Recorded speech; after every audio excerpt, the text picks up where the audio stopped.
people ever accidentally get wounded by friendly fire? Did anybody, do you know of anybody that was wounded by friendly fire? Or killed by friendly fire? Yes. That must have been bad. It was. It was. Do you remember the circumstances at I all? remember the circumstances exactly. We were advancing down the Kabul Valley. We just what we had on our backs. And we came to the bottom of a hill. I was second in command of the rifle company. And as we arrived in the bottom of the hill, we were supposed to take the hill there. They all looked the same for miles around.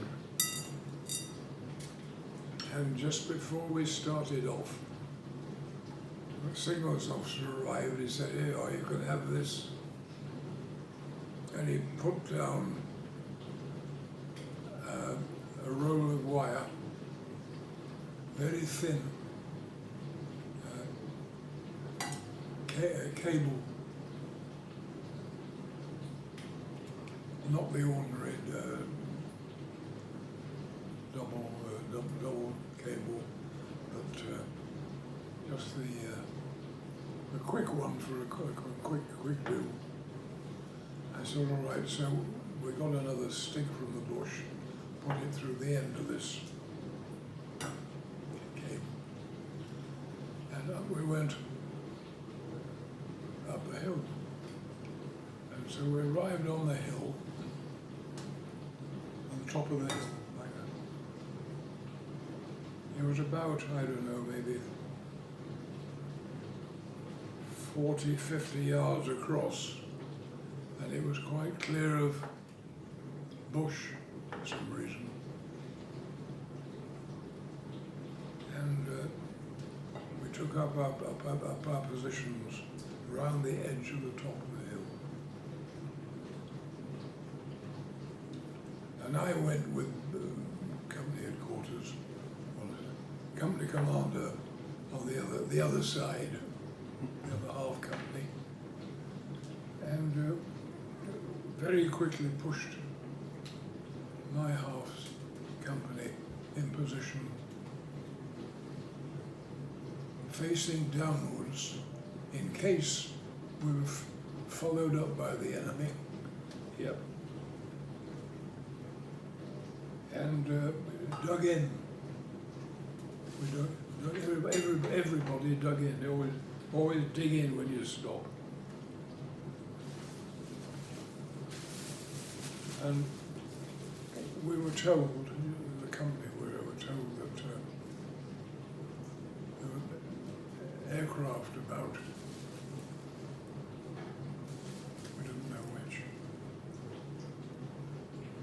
And after an hour or so, I heard aircraft arriving, and one of them came over our position and waltzed away. And we didn't know whether it was ours or theirs. We thought it was. We thought it was theirs. And another 10 minutes later, another one came over and machine gunned us. We were on the edge of this circle. And when it happened, I dashed out of my foxhole onto the telephone, which we'd been left on top of a pimple. And I grabbed the pimple and I said, who's that? And it was commanding, the major commanding headquarter company manning the telephone at battalion headquarters. about a mile back. I said, can you call an airstrike off? We've got an airstrike on us. So I heard the planes coming back. So I left there and I dashed back and dived into my foxhole near to my orderly, who's a chap called Ochigoro, and away it went again. That happened 4 times. And each time I managed to dash back, pick up the phone and talk to a fellow called Major Roy Howard. And I took it quite matter of fact. I don't know why. You've got to, you see. You've got to. Because you feel you're in a flap, the rest of the lads are in a flap, so you pretend nothing's happened. And I said, what's happening? And 4 times I went off the phone, and then of course they went away and didn't come back, the planes. And when it was obvious that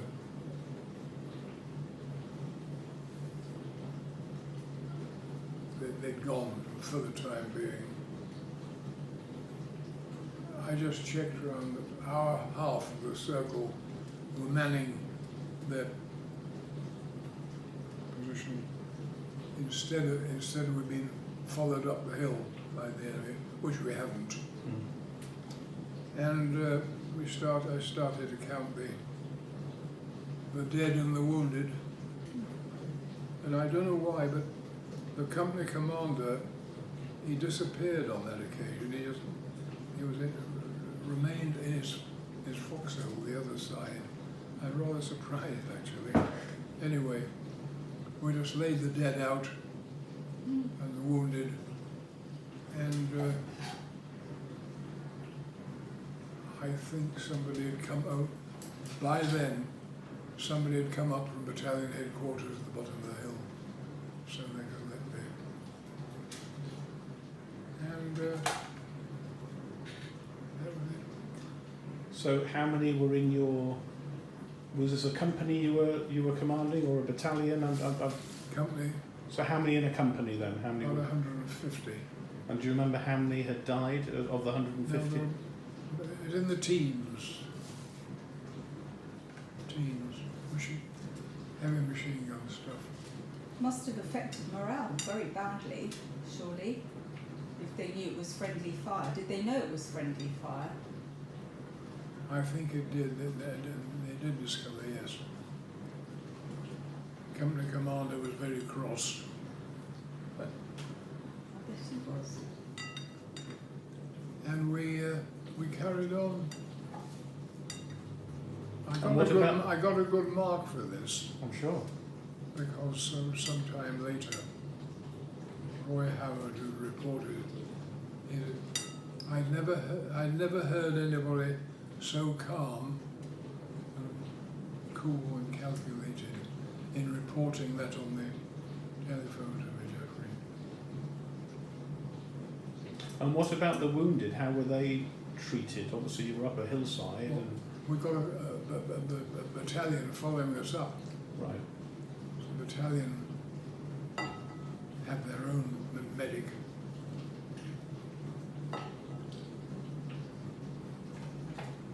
And they would treat them and put them on the track if there was one for the division, if they required it.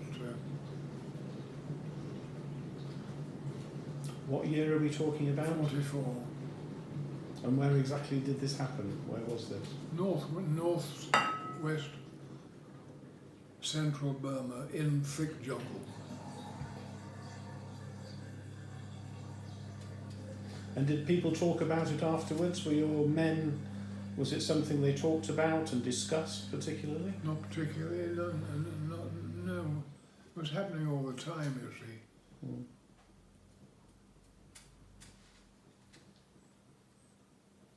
And did any of the men seem to be affected by their colleagues who clearly had been killed by the friendly fire, by the heavy machine guns and Yes, so on? it did affect the Africans quite a lot, I thought. Quite a lot. And what support did they get in those times? Very much support? Or was it kind of get on to the next? Get on. And with hindsight, was that the right thing to do, do you think, even now? Or do you think they could have had maybe more support? Yes, Because it affected them? but we've been doing it for so long, several months. And it was one of those things, a bit out of the ordinary, one of those things. And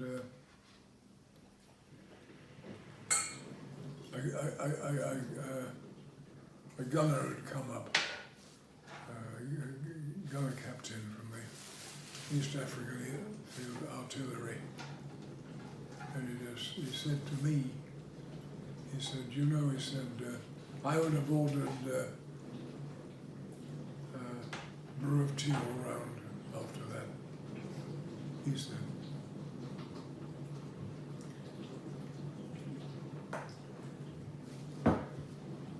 What was that he would have ordered all round? I didn't hear what you said then, sorry. He suggested that I order a brew of tea all round for the company. Right. I didn't. Just go on with it.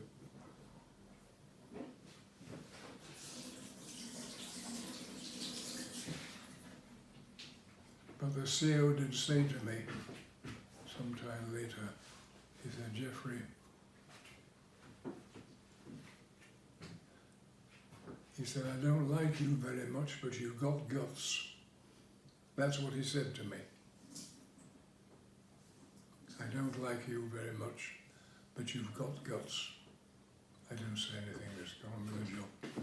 Do you know why did he say, do you know why he said that to you? Why he didn't like you very much? He didn't like a lot of people. He wasn't a very good type of fellow. The West Yorkshire Regiment was his regiment.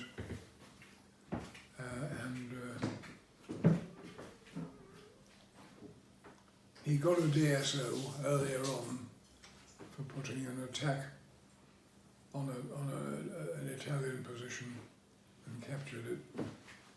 And he'd done what he wanted to.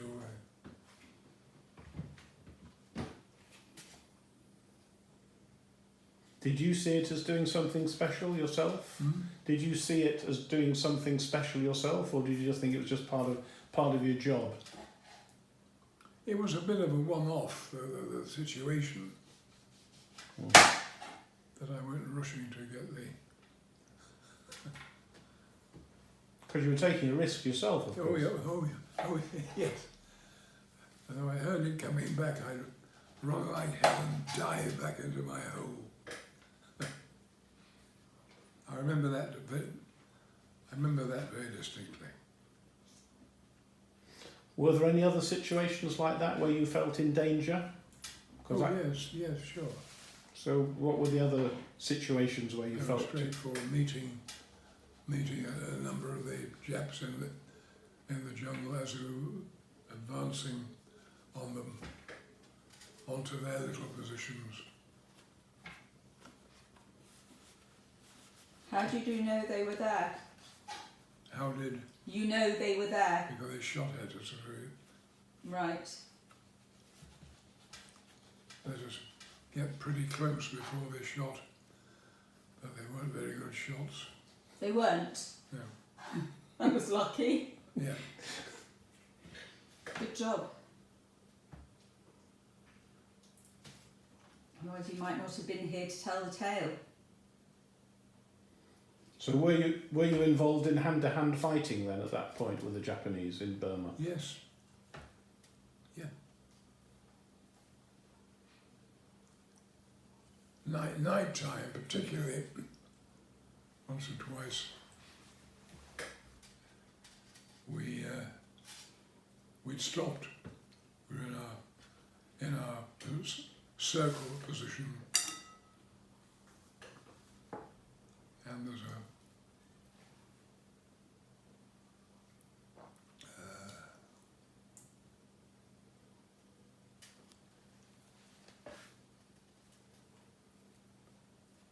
also the other company were next door to us, so to speak, and behind us. And what happened was that, yes, as we advanced, we'd stopped and we'd taken up our positions, and out of the jungle in front,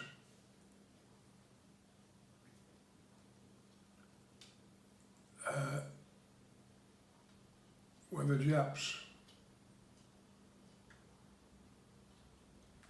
And when they heard us, because you can't stop British or African or Indian troops making a noise.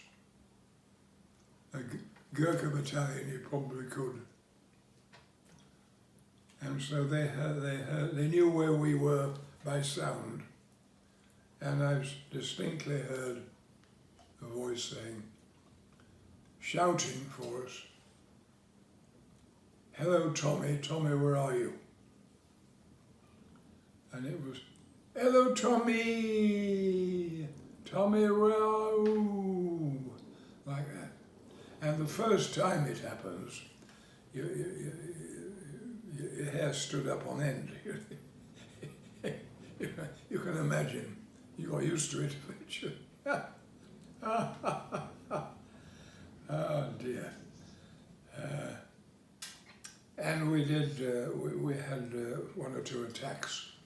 They'd form a line, not, this was a bit secondary jungle, it wasn't very... Not very dense.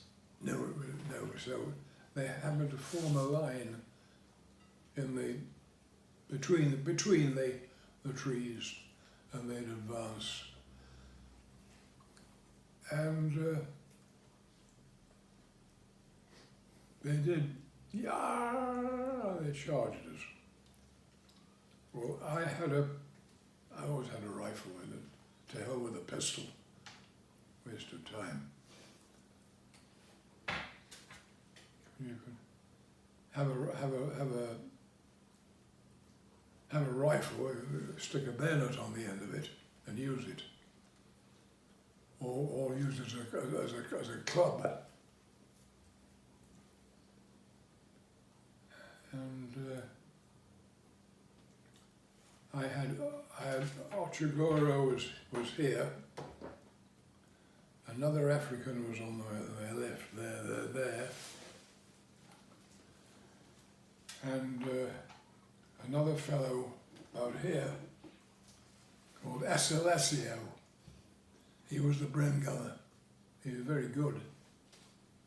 And he'd been rattling away at this Bren gun.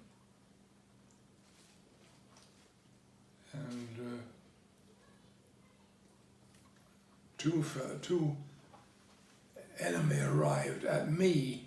I don't know why at me, but they'd been hit. And the momentum took them right into me, and I didn't know what to do. I just pulled a couple of rounds into both of them, and we sat and waited, and we'd obviously stopped them, and they'd gone. The ones that we hadn't killed.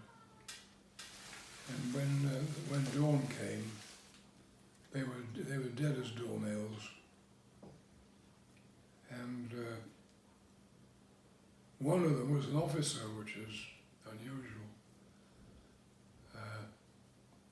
And they were very well fed, this lot that attacked us. We were told that they weren't very well fed. They wanted to grab our food. But they were very, very smart-looking dressed fellow dead. We took any papers and just sent them back to the battalion intelligence officer, and we